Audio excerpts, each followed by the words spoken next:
Hey, folks, this is Bruce Hutchin, founder and CEO and main camp washer upper for Hutchin Hunting. And I'm really happy today to have a good friend. We've known each other for a long time, and she was on my previous podcast. And Lindsay Persico, aka Eagle Feather, aka Hunt Fiber. She's a woman in the outdoors, and we're going to get into what all that means. But Lindsay, thank you so much for taking time out of your busy schedule and sharing your stories and reaching out. And we're going to talk about why women need to go and challenge themselves, not only in Alaska, but it could be just going to the gym or doing something different, get out of their comfort zones. Because you certainly are one woman in the United States of America that has definitely pushed her comfort zone. And I think of the TV show that you were on, The Beast. And let's just start off with that. How the heck did you ever get ramrodded into doing that TV show? Well, thanks for having me on, Bruce. It is always exciting to chat with you. We have been friends for so long. Um, Alone the Beast was something that popped up randomly. I had the folks from Alone reach out and see if I'd be interested in doing the original Alone show. But at this point now, I have 4 kiddos and I can't leave them for that long. There's just too many logistics in play. And so they asked if I would be interested in doing their spin-off show called The Beast. And it was only a 30-day challenge. So it was a little bit more feasible for me time-wise.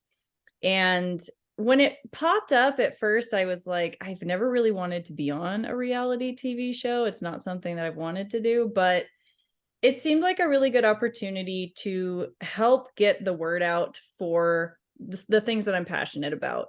It would help me expand my reach, and it would be an opportunity for me to test myself and have a challenge and an adventure someplace that I've never been. And it's really difficult for me to turn down the opportunity to go someplace in the wilderness that I've never been because I love to see new places. So I ended up deciding to do it, and I'm glad that I did. So, how did it all turn out? Well, it ended up being the difference between this show, The Beast, and the original Alone is that instead of being put out alone, you're put out with a team. So I had 3 people on my team. There were multiple different teams. And the goal was for you to last 30 days. If you lasted 30 days, you had successfully completed your show. And I ended up alone after all, because the first person on my team quit on day 3 and the second person quit on day 8. So I ended up being by myself for the majority of the time that I was out there, but I was able to complete it. I was successful in it. It was a challenge, but at the same time, it was also just a really cool experience. And I look back on it and I learned a lot. I learned a lot about myself. I learned a lot about that area that I was in the Great Slave Lake region of the Northwest Territories. And I look back on it kind of with pride. It was something that I was able to accomplish and come home and feel really good about. Now, did you catch a lot of fish and eat a lot of fish? No, I didn't. I had a moose that was my primary food source while I was there. So you were able to harvest the moose and then break it down and No, so the way that this show worked, the reason they called it The Beast was because instead of like on the regular Alone show, you pick 10 different tools or things that you want to bring with you to help you as you're trying to survive. This show was very primitive based. Everything had to be done using primitive homemade tools from what you could find in the landscape around you. So we weren't given anything but the clothes on our back, and we weren't allowed to use any of the clothing on our back to create a tool. Everything had to be created from the land. And so in order for them to give us something, since they weren't giving us tools, they gave us a dead animal, and they used the local tribes to harvest that animal. And then we were able to utilize it for food and for tool making and those types of things. wow. So you had a moose with all the parts. I mean, we're talking, you can make glue, you can make bow and arrow, you can make clothes, you can make shelter. I mean, you can make spoons and knives and forks, and you got the marrow to eat. You got plenty of meat to eat. Yeah. Wow. You just So have no tools to use to break it down. 0. yeah, So I was hoping to have really good rock there that I could nap to get a sharp stone for butchering, but all they had available was a granite and a slate. And so I ended up having to butcher the entire moose with a slate piece of rock, and it took me forever. hours, days. Yeah. Yep. Yes, sir. It was a very difficult challenge due to the 0 tools on hand to use. Yeah. So tell me about shelter, though. What did you do for shelter? Build a wiki up or something like that? So for the first bit of time, I used like a tree well, and then broke boughs from other spruce trees to create a shelter. And it worked pretty well until the snows hit. When the snows hit and they would gather on the top of the shelter, it would slowly melt and drip into the shelter. So at that point, I created a frame inside and I used the moose hide over the frame to create a waterproof area in that shelter for me to sleep in. So that worked out pretty good. It did. Yeah, it worked really well. And I really liked that setup. I had a smoker setup that I was smoking the moose meat on. I had a great fire pit area. I had a pretty good shelter and I was pretty comfortable there. And then a bear came and would not leave. No. Yeah, I had to move my camp because of a bear. That he kept getting more and more comfortable and coming closer and closer. And one night I woke up because I would have to keep my fire going. And I looked up and my fire was getting low. And on the other side of it, just sitting just on the other side of it, was that bear laying there chewing on my fat pile that I had gathered from the moose. And he didn't care that I was there. He was kind of starting to take it over as his own area. And so I ended up having to pick up my camp and move a couple miles and then reset up camp. So that was an interesting part of the So process. was it a big boar or was it a sow? It was a pretty good sized bear, but it wasn't huge or anything, but he wasn't a small black bear. Yeah. Interesting. Could you Yeah. journal? Did they give you journals so you could journal the whole thing? No, no, we didn't have anything but the clothes on our backs. That's all we But had. obviously you had a photographer, videographer, so he was I filming the whole thing. Well, we did a combination of self-filming. So we would have cameras that we had to use to film for if nobody was around. And then some days throughout the week, a camera crew would come out and they would get certain shots that they needed, or they would interview me and ask questions about how the experience was going. So they would be there intermittently and get the shots they needed, and then they would head back. And the rest of it was self-filmed by me. Now, did you have a sat phone just in case? No, I did not. So if things went south, oh well. They would stop through and check in on people pretty regularly. So it's similar with the regular Alone show. There'd be people checking in to make sure that you were still there and that nothing had gone south that way. Yeah, that's my time in the bush in Alaska and different provinces of Canada. It's kind of you're all alone.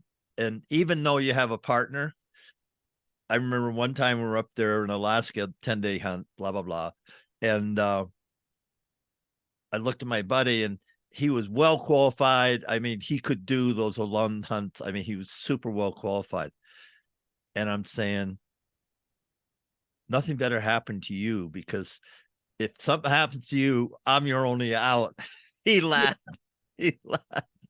Well, and for me personally, on all of my hunts and trips that I go on, I carry a Garmin InReach because if you're hunting by yourself and something happens, you really need a way to get a hold of emergency services, or at least get a hold of family or something like that, because you can get yourself in a real pickle real quick. And then if you don't have any way of getting in contact with the outside world, you're not getting any help. So, Hey, here's a new thing that I just found out. I just came back from a nice 6-day fishing trip, and one of my friends used Zolo. ZOLEO. And it's a satellite communication tool that's free. Oh, that's cool. And they use it all the time on the boat so they can communicate with home or friends or whatever. And so it just goes off satellite. Well, that's neat. Yeah, that's how my Garmin InReach is. It's based off satellite. So Right. But check that out, because I didn't know about it until my friends will see they're texting. I'm going, hey, we're 200 miles out of San Diego. There isn't any Wi-Fi. There isn't any signal out here. Said, no, this is all satellite and it's free. Now you can embellish it and get, better stuff. But hey, folks, if you haven't checked that out, ZOLEO. It's an app, goes on your smartphone, and might get you out of a jam sometime. That's yeah. enough commercial shout out for Zolo. That's a free one. So you grew up in Idaho. You live in Montana. You've always been a hunter or a gatherer. You've been an adventure lady. I can remember one time you were going on a wolf hunt and we kind of chit-chatted back and forth and how that was going to go, because you hunt solo. So what is it in your genetic makeup, your personal makeup, your female makeup, your gender makeup that wants to put yourself out there as a huntress? When I'm out there, that's when I feel fully alive. I've always said that we are only here because our ancestors were successful hunters. If it was not for successful hunting ancestors, none of us would be here. And I think that I was blessed to be exposed to hunting from a young age. My dad took me out and introduced me to it, but he did it in a way where it wasn't all about necessarily filling the tag and getting the animal. That was a huge bonus, and we loved that because we used the meat. But it was about the experience and immersing me in the outdoors and showing me the wonder of what it is to be out there. And I fell in love with it. And I think that now, in our busy, fast-paced lives, that is truly where I feel at peace and alive. And I think more people, if they were exposed to it, would totally understand what I'm saying. There's something special about getting in the outdoors, being by yourself. It forces you to sit with your thoughts. It forces you to sit with yourself. And we don't have that very often in today's day and age. There's too many distractions, and we don't have to sit with who we are and, what our place is in the world and what our role is in it. I can't wait till you start writing books. Oh, someday maybe. No, because you got so much there. I mean, just the experiences you have up with Tana Grandy. Did I say it right? Tana Brenda. Granda. Mhm. And Bristol Bay, and you're one of the coaches up there with her. And tell me about that experience for the women who come to that camp. Our retreats are really cool. They are something that is kind of unique in the outdoor world because they are focused on women and they're run by women. And what is really cool about that is that a lot of times in the outdoor world, women feel intimidated anyway, because it's not necessarily something that they're familiar with. It's often a male dominated space. And then when you're learning from male instructors, even if they have the best intentions, it can be a more intimidating experience for women to have a male teaching them. And so if they can let down their guard and they're surrounded by women who are just encouraging them and excited about the fact that they're interested in it, and we take the time to sit down and teach them, a lot of times they're able to truly relax and open up. And not only do they learn a lot about the outdoors and they gain confidence while they're gaining skills and they make awesome memories, but a lot of times it actually helps people to let down their guard and start to open up about some of their more personal things going on in their lives. And it enables them to kind of get a break and get a reset, a mental reset. There's so many positive things that happen there. It's one of my favorite things that I do all year. I look forward to it more than anything else. Last year, folks, you're out in the wilderness, someplace up in Alaska, and all of a sudden there's this video clip that comes on, and there's a super cub coming down this lake, and all of a sudden it banks, and all of a sudden these pizza boxes drop out. That must have been an expensive pizza delivery. Yeah, the gas alone for that pizza delivery. Yeah, we always take our girls out on a pretty substantial hike. So we teach them how to pack their backpacks for a backcountry bush hike. And then we hike to some destination, whether it's a waterfall or a lake, something with a really cool view. And it's usually a pretty intense hike. And by the time you get back at the end of the day, everybody's pretty exhausted. And that's generally when Adam, Grenda will fly over and give us a pizza drop. And it's the best tasting pizza you're ever going to get, just because you're in and what you've done that day. Oh, yeah. And I always remember that. I go, yeah, I hope the ladies sure give you a good tip for that. That's for sure. They are all pretty excited about the pizza drop because they don't know that it's happening. It's usually a surprise. So, well, they hear the plane coming, and they go, what's going on? And then you make the drop. When you talk about the retreats, talk about how people, if they're interested in that, can get a hold of you or Tana and sign up for it. Well, Tana actually has a website, bristolbayretreats.com, and that's where you can get basically it's ran like you put a deposit down and then the remainder of the purchase price is due by a certain date. So you can go in and reserve your spot basically and make sure that it's going to be available for you at the retreat that you want. We only are running 2 retreats each summer at this point, and they do fill up pretty quick. So we recommend, if it's something that you want to do, you get in there and get your spot reserved pretty quick. We haven't had any issue filling them so far, and it's been pretty fun. We make lifelong friends on these retreats. I'm sure you do. What's the price point? I'd have to look at the website because this year we're doing it a little bit differently. It's a pretty expensive trip just because of all the flights that are involved. Bush plane flights are not a cheap thing. So it does cost quite a bit, but this year we're doing 2 different kinds. So one, we're calling it like the bougie bush experience. And that one has a special stay at Alaska Rainbow Lodge, which is an incredible place we went to this year with one of our retreats. And so you get the bush experience and the lodge experience both. And then there's one for a cheaper price point that doesn't include the lodge experience, to try to make it more available for other women as well, who might not be able to spend as much as it costs to get to the Alaska Rainbow Lodge. So we have those 2 options, but I don't know off the top of my head what she ended up pricing those 2 different retreats at right now. And so what's the website? Where would they go to find that? bristolbayretreats.com. That's it. Yep. Now, if somebody ever has any questions or wants to get some coaching from you, how do they do that? Well, there's a link on my Instagram that they could go to. I also have a link on my website as well, huntfiber.com. And you can find me on Instagram at huntfiber as well. If you go to my bio, my link tree has a link for coaching. And basically fill out a type form. It's going to ask some basic questions just so I can get a little bit of an idea of what you're looking for and why you're there. But then I do a deep dive with my clients. So when I work with someone, we're not doing very basic coaching. It is in-depth, personalized coaching focused on optimal metabolism, optimal hormones, dealing with some really more in-depth, detailed parts of coaching.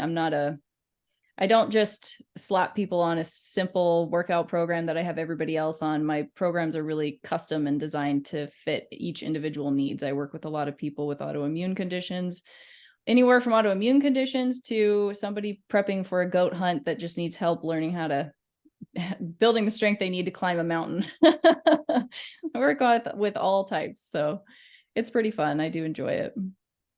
Good for you. And what's the price point of that typically? It really depends. I have a couple different, usually I work long-term with people. So I start out with a 6-month program as a baseline, and then we go from there, depending if they need continued coaching from there on, or they're ready to go on their own. But we can kind of do it in two different ways. They can do a weekly check-in with me where it's a lot more hands-on, and I'm helping them week by week. We go through how they're doing with their sleep, their stress, their workouts, their water, and how they're feeling.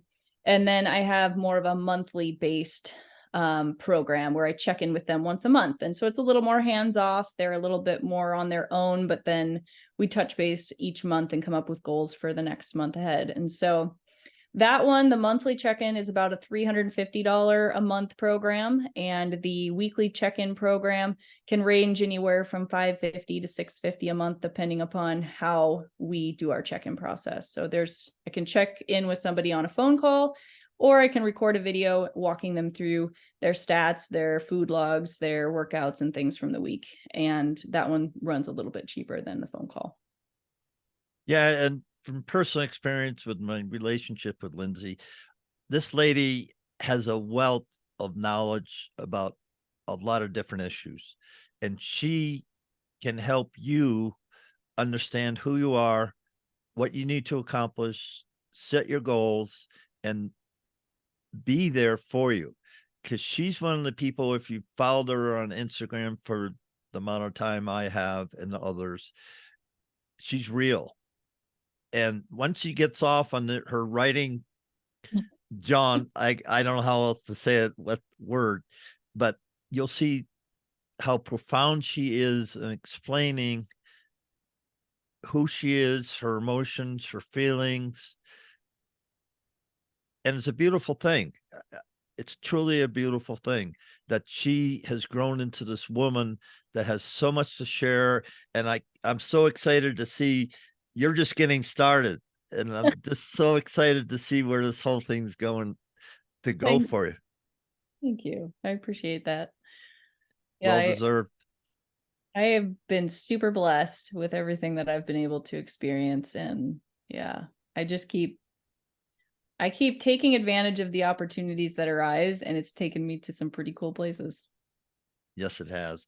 Hey, when I wrote to you asking you to be on the show, and I asked your 3 major concerns about the challenges of the hunting tradition to you, and you came up with 3 of them: predator management, access to public lands, and the lack of understanding in the general population of what a hunter is, what a huntress is. So let's spend some time on those 3 things now. So predator management, why is that important in a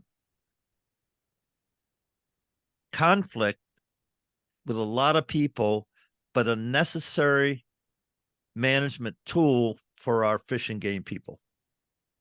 Yeah, it's, especially here out west where they're reintroducing wolves and the grizzly bear populations are expanding. These animals eat ungulates. That's what they do. And that's great. That's a part of the ecosystem. And I believe that they are supposed to be there. And I think that they have a role. The problem is when we have an overabundance of predators and they're not being efficiently managed or managed at all, and they're allowed to just take over, then we're going to see a huge decrease in the ungulates, and that's what we use for food. And it's difficult.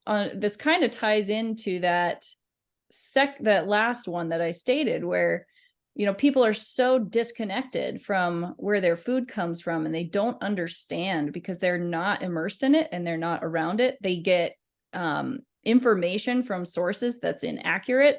And so they view predator hunting as this evil thing, and they don't understand the whys behind why we do it. And even to the fact of, if they could understand, we need to keep these populations in check so that we have ungulates to hunt.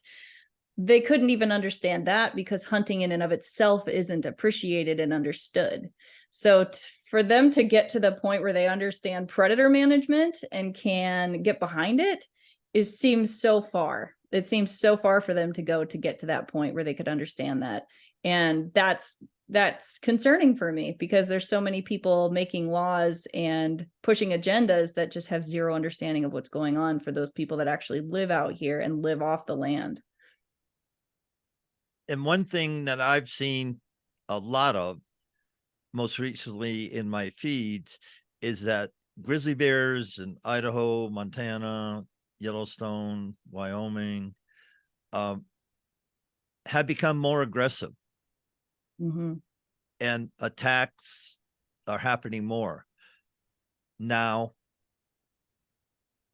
my opinion, for what it's worth, IMO, is that because we don't hunt grizzly bears, they're allowed to have twins, and they have recruitment, and boars eat kids, so the mother has to disperse. She can't stay where she mated. She has to get out of that basin, that area, and take her kids some other place, or they're going to be eaten. So all of a sudden we have a dispersal of grizzly bears into habitats that haven't seen grizzly bears in a long time. And because we can't hunt them, and BC has atrocious regulations for grizzly bears, not for the management of grizzly bears. And it's getting to the point, if you have too many grizzly bears competing for food, guess what? We're food, folks. If you're listening to this show, we human beings are food. Yes, we have weapons and we can defend ourselves. And elk and deer and cattle and sheep, they have weapons, but they can't defeat a grizzly bear. No, and nor can we in most circumstances. If a bear wants to, it just depends. You may come out on top, you may not. That's right. And I know you travel with a sidearm. I travel with a sidearm. I've been in the Sulphur River 9 feet from charging grizzly bear, and by the grace of God, he never touched me. Yeah. That 9 feet, folks. And my guide did have a pistol, and we deterred it. We didn't shoot it. We deterred it from mixing it up with us. But there's more and more stories of a guy with a sidearm and protecting himself or getting mauled. And something has to be done, because more and more people are going to die. Yeah, I think a couple things are at play. I think the populations are healthy. They've expanded and exploded, and that's, what their goal was. But in turn, it causes there to be more interactions between hunters and bears. So the more interactions we have, the more attacks are going to happen. And the area I was elk hunting in just last weekend before last, is incredibly high grizzly bear population area. There's already been 3 attacks on hunters this year alone.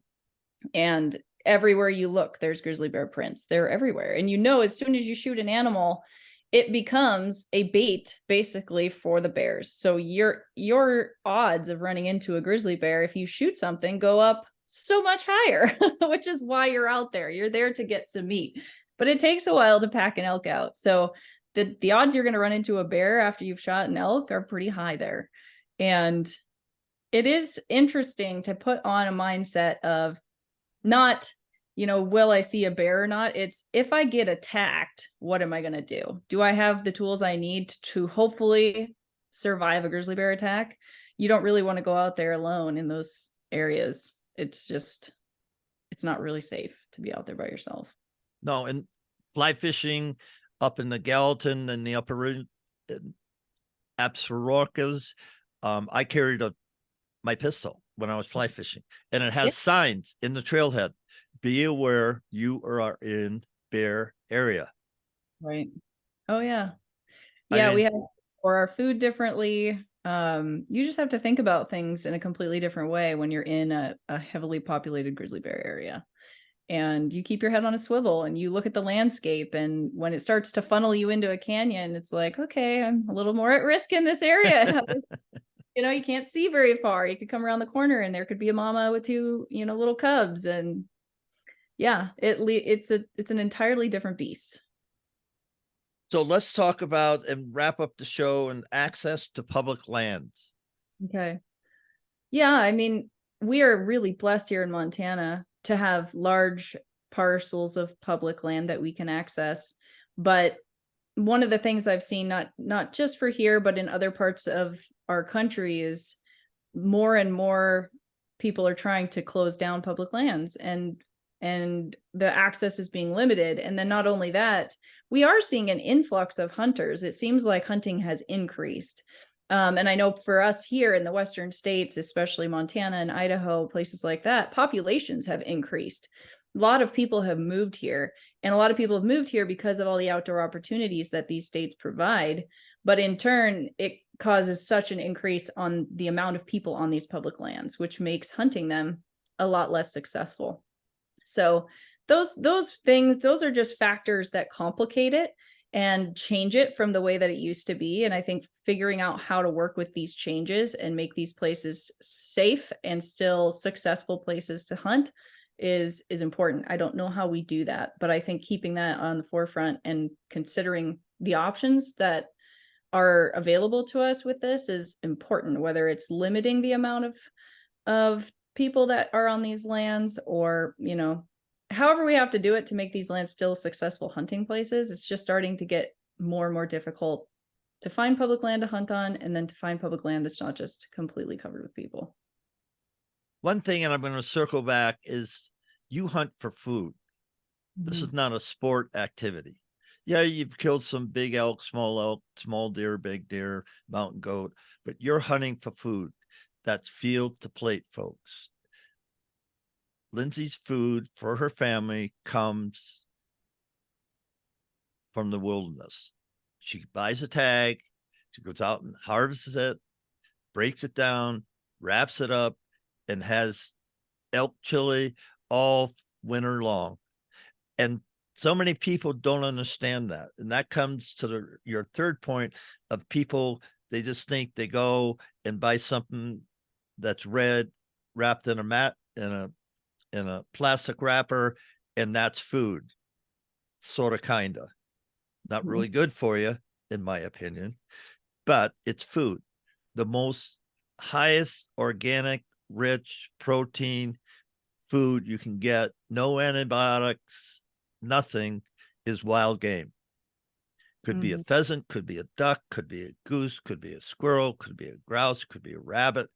Doesn't have to be a majestic elk. Elk just feeds you a lot longer. But people come and say, I'm going to hunt, I'm going to get my food, buy a freezer, process it, wrap it, and eat it. And a large portion of the United States is understanding that. And that's why we're seeing growth in the West, because that's where the game is. Mhm. And one thing, I'm working behind the scenes with some people here in Colorado to get right to fish and hunt as a statute in Colorado. There's 32 states that have that as a Oh, statute. There's 2 states that have it in their constitution. Why do we need that? Because we need that to be protected, because there are people in our government that don't want Lindsay and I to hunt, period. yeah, whether they don't understand it, you know, people in government, people that are pushing agendas, you know, they either don't understand it or they don't like the freedom that it entails. And, you know, for us, it's a way of life. This is how we live. And I want my kids to be able to live this way of life. I want this to be able to be something that's passed down for generations and to be available for people. And if we don't protect it and educate people about it and try to keep it alive, it'll disappear. It'll be gone. Mhm. And that would be the detriment to my grandchildren, to your children's children, and a way of life. And once it's gone, folks, it's gone. Yeah, you don't get freedoms back. No, No, and we agree wholeheartedly on that. We don't get it. So how do you get involved? Join the Elk Foundation, the Sheep Foundation, backcountry hunters and anglers. There's a lot of places that you can make your vote count just by volunteering, just by raising your hand, just by seeing who in your state is a pro hunter, and then talk to them, communicate with these people and say, this is important to me. How many licenses do we sell? In Colorado, they sell almost 100,000 fishing licenses. Wow. So people care about fishing. Hunting, I think their budget for Colorado is $96 million. Wow. That's still a It's a lot. lot of money to manage all the critters that we have, to manage the parks. It's an incredible. And folks, if I got my numbers wrong, let me know at hutchonhunting@gmail.com. Feel free to reach out to me, and feel free to reach out to me at hutchonhunting.com and let me know what you think, because it's important that people like Lindsay and I help you understand the importance of the hunting tradition. Lindsay, final words? Thanks for having me. And I love that you're so active and continuing to follow your own passions too. And I appreciate you bringing me along for the ride. Well, you're a great friend, and we ain't done yet. Hopefully we can share a campfire someday together down the road. That would be fun. Yeah, it would be. It'd be interesting. That's for darn sure. Yeah. Thanks so much.